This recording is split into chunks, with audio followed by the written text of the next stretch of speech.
Welcome to DivRhino, a channel dedicated to project-based learning. I'm glad you're here. If you find these videos to be helpful, please like them and consider subscribing for more content. And if you've already subscribed, I appreciate you doing so. This tutorial aims to be a gentle yet practical introduction into the world of interactive Git rebase. To follow along, you will need to have Git installed. You can head to their website and download the version that suits your environment. We will also be using a few basic Vim commands, so prior knowledge would be helpful. You can check out this cheat sheet if necessary. Let's take a moment to talk about pull requests. It can be helpful to think about a pull request as if we were documenting a potion recipe that we'd like to eventually pass on to our future selves. Each commit in a pull request corresponds to an instruction on the potion recipe. The commit messages are worded as if they were instructions in a recipe or a to-do list. Having this mental model can help us organize our commits to tell a coherent story. It can also help us to decide the sequence and composition of each commit. When we begin a new task, we usually create a new branch. In this example, we've decided to base our work off the develop branch. So we will check out the develop branch and pull the latest changes if there are any. We have used the rebase and autostash flags with the git pull command. We've done this because we would like to rebase any new changes instead of merging them. We also want to autostash any local changes we may have. Rebasing makes sure our local changes are applied on top of any changes that are coming into the base branch. Since we may use these flags frequently, we can set up an alias for them in our git config. In this example, our alias command is called git up. Now that our base branch is up to date, we can go ahead and create a new feature branch for our work. Let's discuss commit messages. As we happily code away, we should remember to periodically commit our changes to avoid unexpectedly losing our work. Running the git commit command without any flags will take us into the editor. Writing our commit messages in the editor has the benefit of allowing us to optimize the length of our text. If the text of the commit message becomes too long, the color will change in the editor to let us know. There's no rule that requires us to stick to this character limit, it's just a matter of preference. Our commit messages should read like simple instructions for a recipe or a to-do list.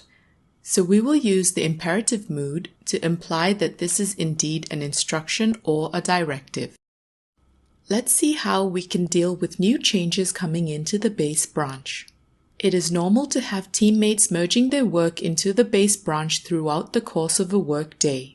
To avoid potential conflicts later on, we'll want to make sure we're keeping up to date with these latest changes. It is a good idea to periodically reset our base branch. To do this, we can commit the changes on our current branch, then we can check out the base branch and pull the latest changes. Once our base branch is up to date, we can switch back to our feature branch and rebase against our base branch.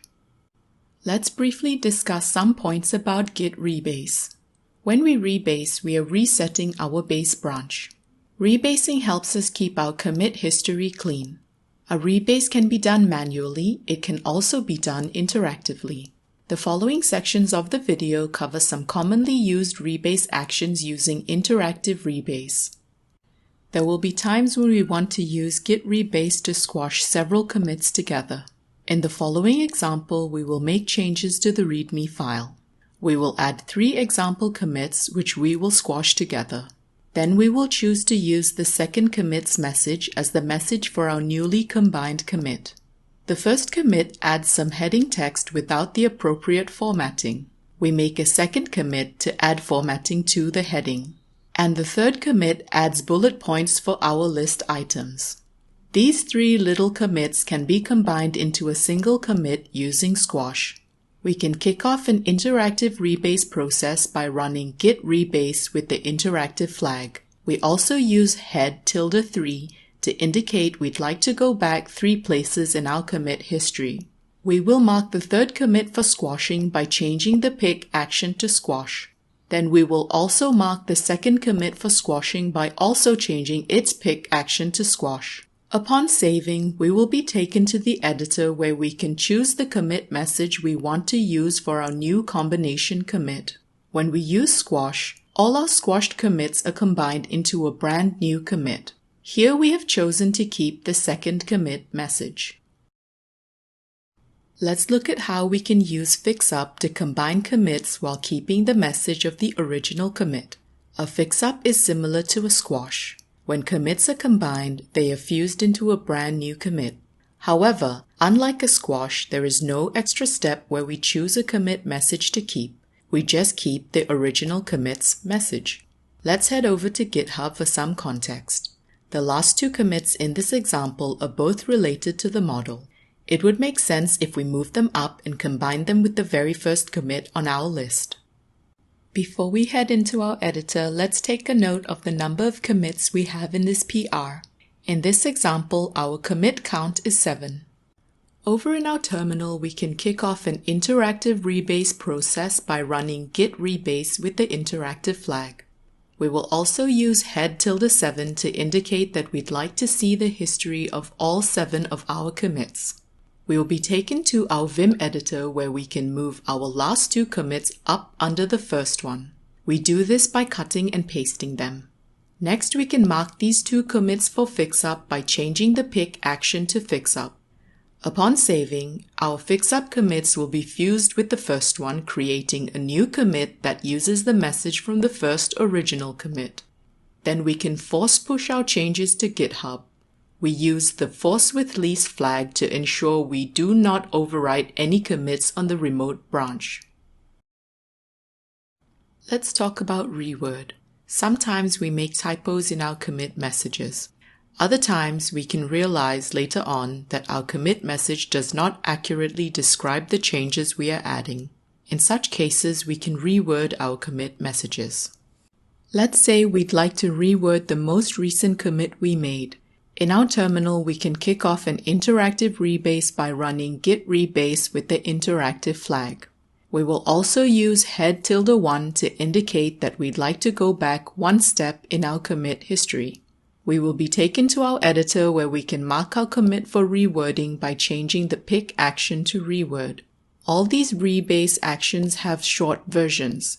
In this case, we can use the letter R for the reword action. Both versions work the same. Upon saving, we will be taken into our Vim editor where we can change the wording of our commit message. Then we can save and force push our changes. Let's take a look at the edit action. Edit will allow us to change both the commit message and the contents of a commit.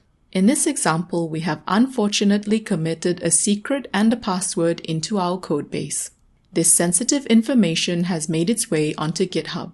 We can head over to GitHub and identify the commit we need to edit. While we're here, let's also take note that we have 6 commits in our PR. Back in our terminal, we can kick off an interactive rebase process by running git rebase with the interactive flag. We will also use head_6 to see all the commits on our branch. This will help give us more context. Next, we will be taken to our Vim editor where we can mark our sensitive commit for editing by changing the pick action to edit. Once we save, the rebase process will be paused. This will give us a chance to go into our code and make the necessary changes. We can delete our secret and our password.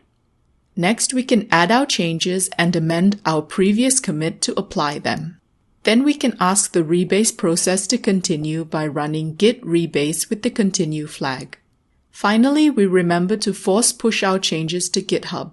If we head over to GitHub now, we can see that our sensitive information has been successfully removed. Let's take a look at the drop action. Sometimes we realize we have commits that are no longer relevant. We can use rebase to drop these commits. In our example, we have a commit that adds some text we'd like to drop. Heading over to GitHub, we can see that we'd like to drop our most recent commit. In our terminal, we can kick off an interactive rebase by running git rebase with the interactive flag. In our Vim editor, we can mark our commit for dropping by changing the pick action to drop. We can save and force push our changes to GitHub. If we head over to GitHub and refresh, we'll see that the commit no longer exists. And there you have it. In this tutorial, we explored a practical Git workflow using interactive rebase. We learned about some useful actions we can use to keep our commit histories clean and coherent. An in-depth text version of this tutorial can be found on divrhino.com. I'll leave the link to that in the description for this video. If you enjoyed this tutorial, let me know in the comments below.